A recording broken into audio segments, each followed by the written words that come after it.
What if the reason your life feels strangely uncomfortable lately is not because everything is falling apart, but because you no longer belong where your old self used to survive?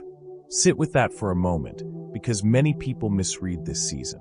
They think something is wrong because what used to feel normal now feels heavy. What used to feel familiar now feels draining. What used to keep them steady now feels strangely out of place. And because they cannot immediately explain it, they call it instability. They call it confusion. They call it burnout, overthinking, or emotional inconsistency. But sometimes what feels like discomfort is not collapse. Sometimes it is transition. Maybe that is exactly where you have been lately. Restless without a clear reason.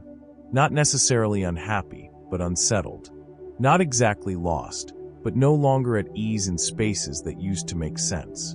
You go to the same places, talk to the same people, keep some of the same routines, yet something in you no longer fits the life that used to hold you. Old conversations feel heavier than they used to. You walk away from certain interactions more tired than before. Familiar environments that once felt safe now feel spiritually crowded. Even habits that used to comfort you have started to feel empty. And because there is no dramatic event to point to, you may have been tempted to blame yourself for it. But this is where the reframe matters. This is not necessarily instability. This is not ingratitude. And it is not proof that you are becoming difficult, distant, or impossible to satisfy. This may be transition. One of the hardest parts of transition is that it often begins internally long before anything changes externally. That is why it can feel so disorienting.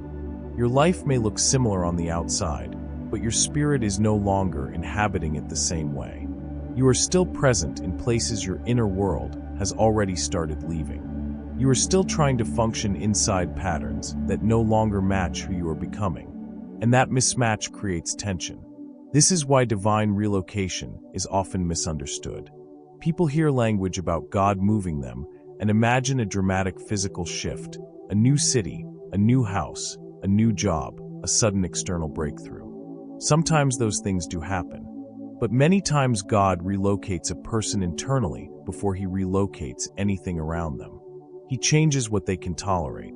He changes how they interpret what once felt normal. He changes the kind of conversations that nourish them. He changes the emotional address they have been living from for years. And once that internal shift begins, the old life starts feeling tighter and heavier, not because it is suddenly evil, but because it no longer fits. That is why restlessness can be a holy signal. Not always, but often. Restlessness can be the first sign that your spirit has already outgrown what your body is still trying to call home. Something in you already knows what your mind is still catching up to. This is why old routines no longer fit the same way. Why your energy changes in certain environments. Why familiar ways of coping do not work like they used to.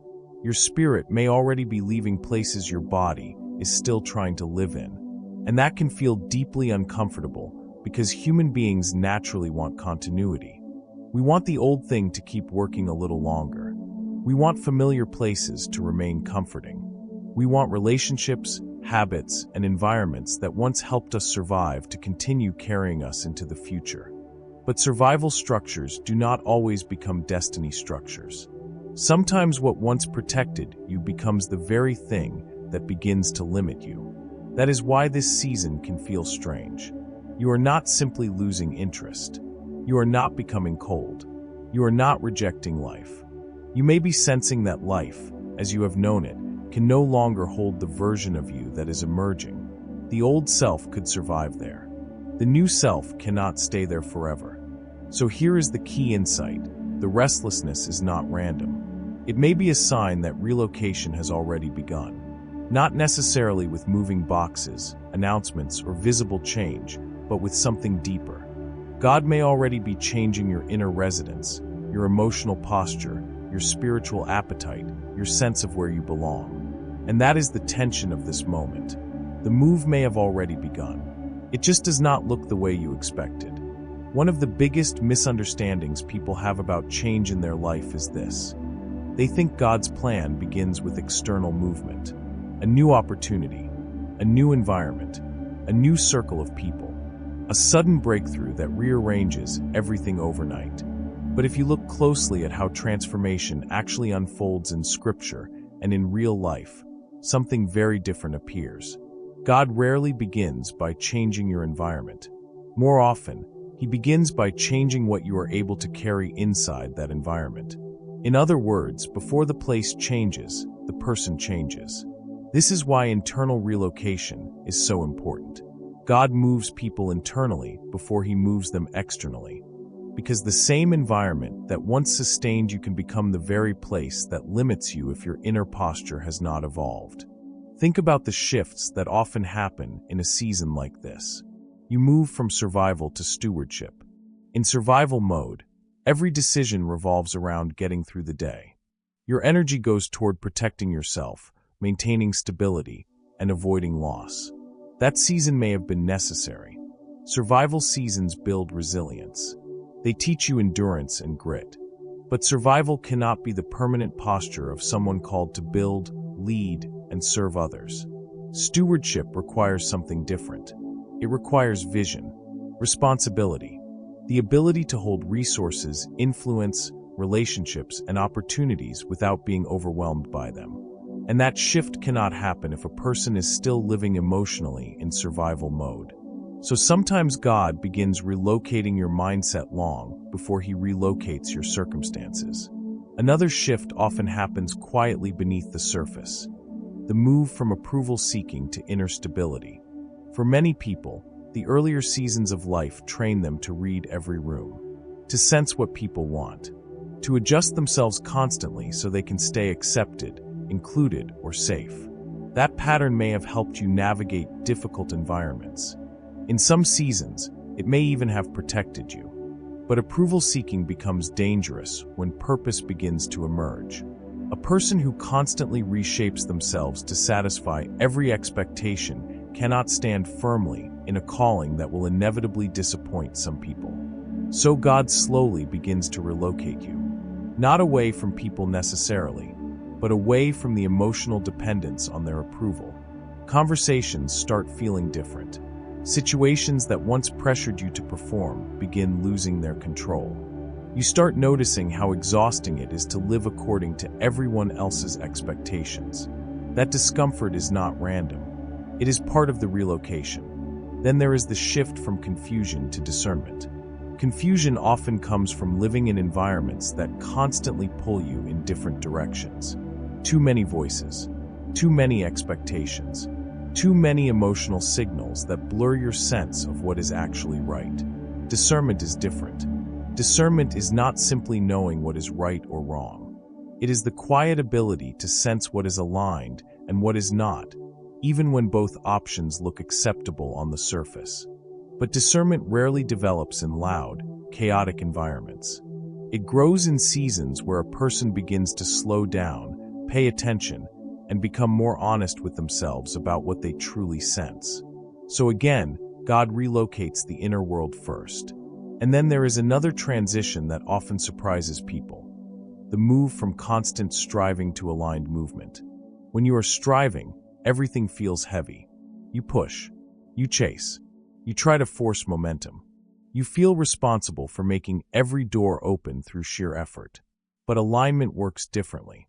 Alignment does not remove effort, but it changes the nature of effort. When something is aligned, the work still requires discipline, but it no longer feels like you are fighting the entire structure of your life just to move forward. That is why some seasons feel like endless pushing, while other seasons begin to feel like clarity and momentum arriving at the same time. None of these internal shifts happen randomly. And when you look through Scripture, you see the same pattern repeating again and again. Abraham could not step into the life God had prepared for him while staying in the same familiar environment that had shaped his old identity. Before the promise unfolded, he had to leave the land that defined who he had been. Israel could not experience freedom while emotionally and structurally tied to Egypt. Leaving Egypt was not just a geographical move. It was a transformation of identity, dependence, and expectation. Ruth could not step into the future that awaited her in Bethlehem if she remained in Moab. The decision to leave familiarity was what opened the door to a completely different chapter of purpose and belonging. Each of these stories carries the same underlying principle. Movement with God almost always involves leaving something that once felt normal. Not because the old place was always evil, not because the past had no value, but because some environments are good for survival, not expansion. Some identities are useful during seasons of pain, but dangerous during seasons of purpose. Some patterns protect you in difficult years, but eventually begin to limit what you are capable of becoming. This is why internal relocation matters so much. Before God changes your environment, He often changes what you are willing to carry into it.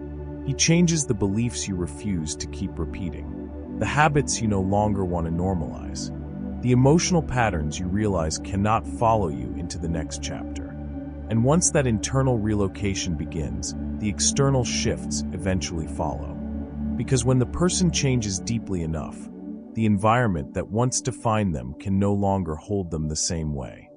When people hear language about God moving them, they often imagine dramatic external changes. A new job, a new city, a new relationship, a sudden breakthrough that completely reshapes their circumstances. But the deeper relocation almost always happens first in places no one else can see. It happens in the internal addresses where your identity has been living for years. Because every person, whether they realize it or not, lives emotionally and spiritually at certain addresses of the soul. These are the places your mind returns to automatically. The beliefs that shape how you interpret life. The emotional environments you unconsciously call home. And many times, the real move God begins is not across geography. It is across those inner territories. For some people, the first relocation is moving out of the address of scarcity. Scarcity is not only about money.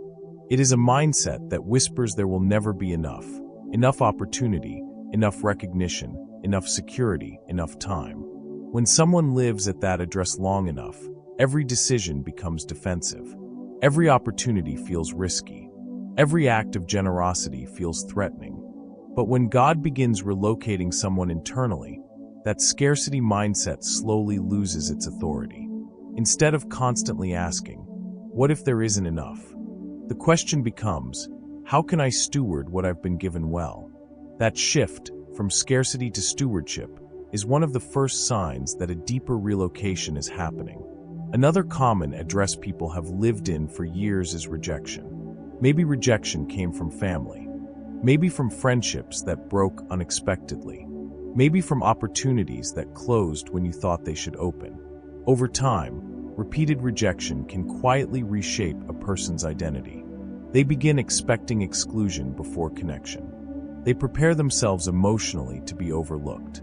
But when God begins relocating someone out of that address, something changes internally. The need to constantly prove your worth slowly weakens. You begin to understand that belonging does not come from performing perfectly. It comes from standing in the identity God already gave you.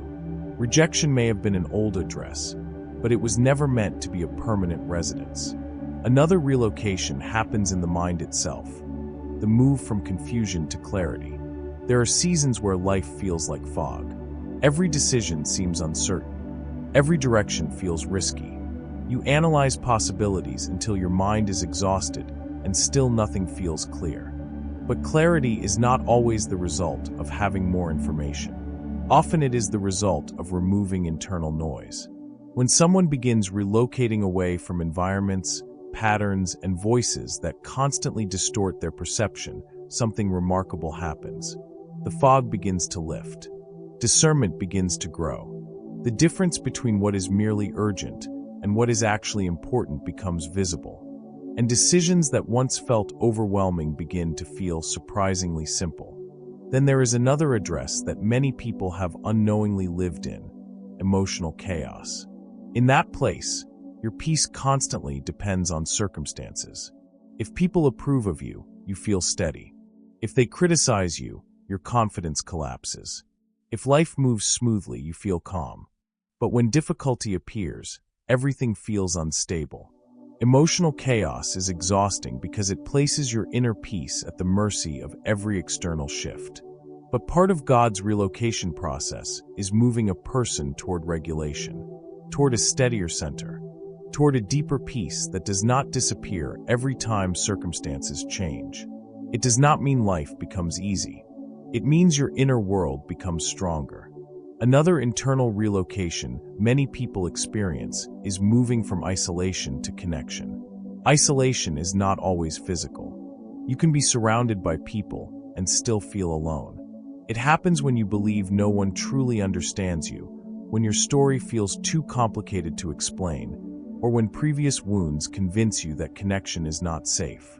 But God often begins repositioning people toward healthier relationships. Not necessarily large crowds, but the right connections. People who understand your direction, who respect your boundaries, and who strengthen your growth instead of draining it. Connection replaces isolation, not through force, but through alignment.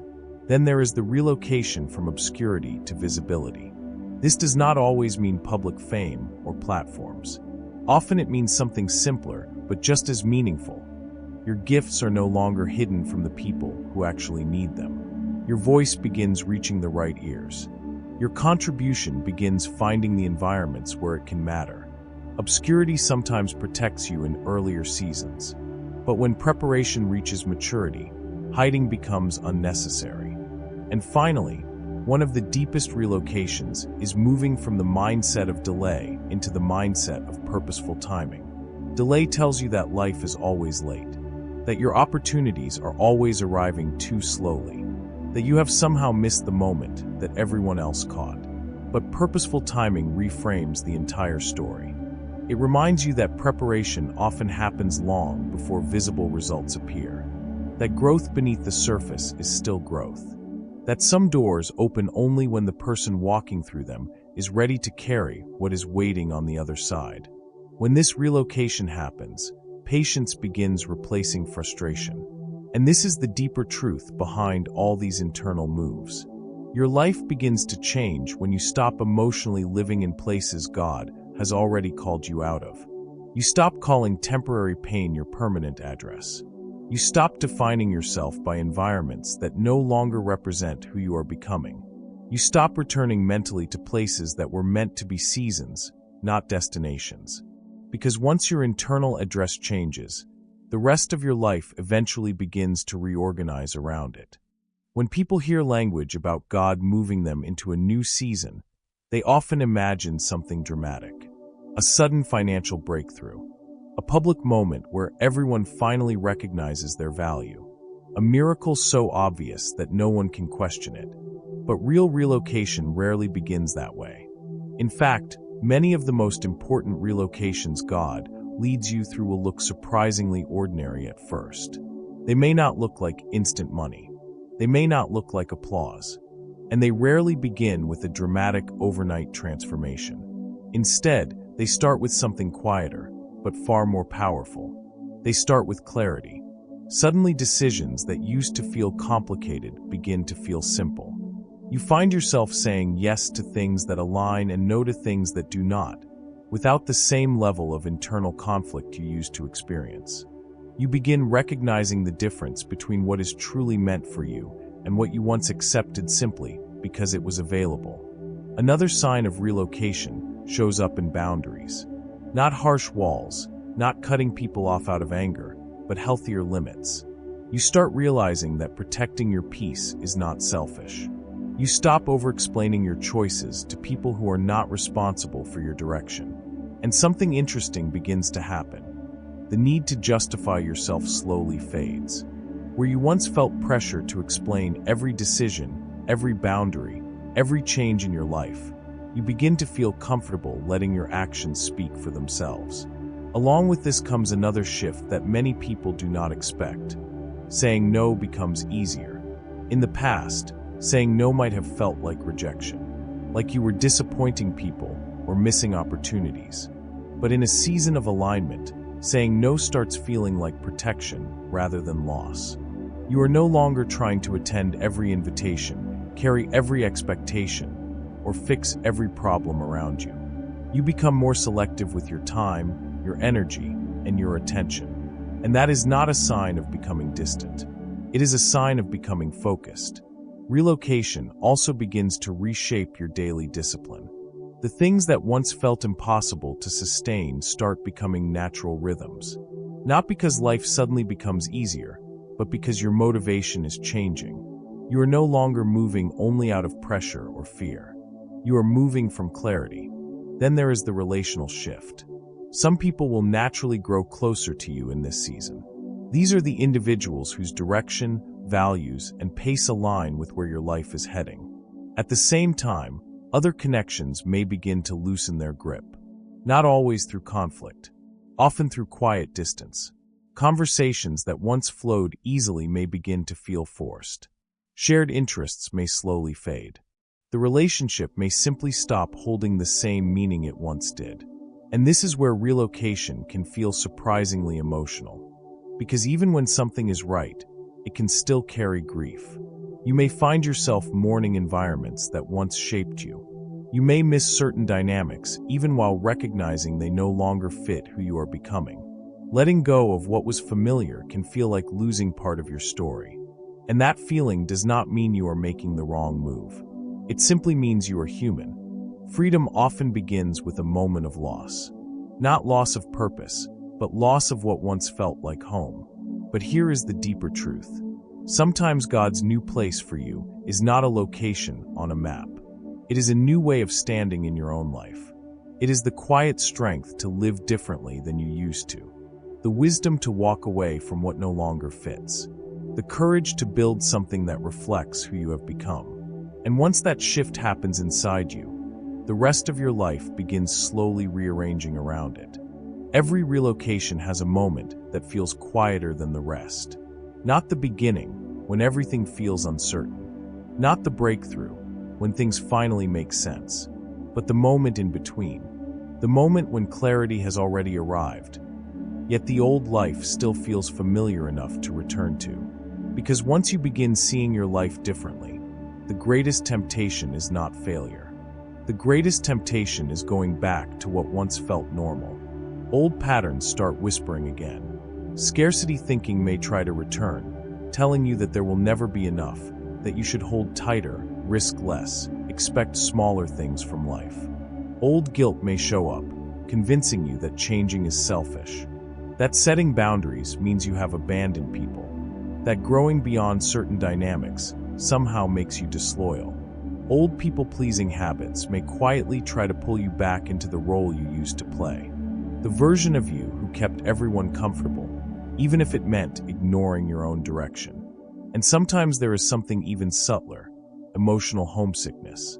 Not for a place that was good for you, but for a place that was familiar.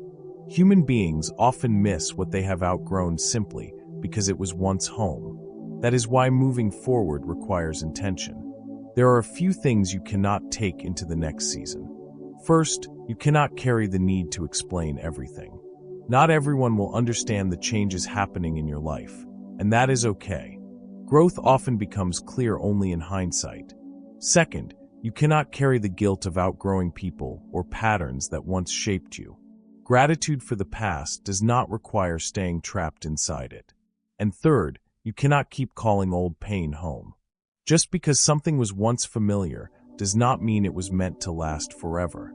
Sometimes what looked like discomfort was relocation. What looked like loss was release. What looked like disruption was direction. If this message resonates with where you are in life right now, take a moment to mark that decision. Like this video if you choose alignment over attachment. Subscribe to Chosen by God for faith-based messages that are grounded, mature, and spiritually clear.